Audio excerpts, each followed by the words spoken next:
नमस्कार उद्धव साहेब. नमस्कार अजित दादा. मी कलाकाराची मुलगी सह्याद्री मळेगावकर बोलते. जास्त वेळ घेणार नाही तुमचा, थोडं माझं ऐकून घ्या. लय नको साहेब, फक्त 2च मिनिटं वेळ द्या. कोरोनाचं संकट आलं, आम्हा कलाकारांचं जगणं कठीण झालं. राशनचं किट मिळालं, ते पण 4 दिवसात संपून गेलं. मनोरंजन करणारा कलाकार आज कसा जगतोय काय सांगू.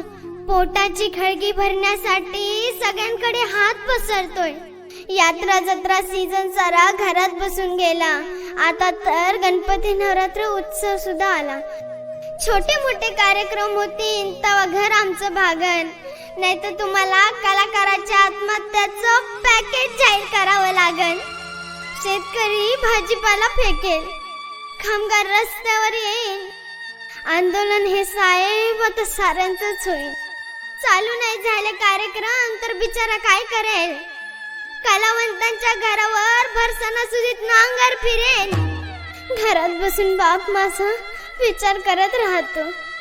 केविलवाल्या नजरेनं माझ्याकडेच पाहतो.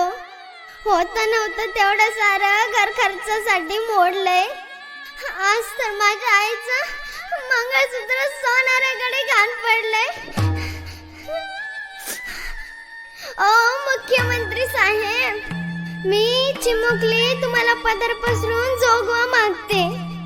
घालाल का एवढं पदरात माझ्या? बघवत नाही हाल म्हणून आज बोलते.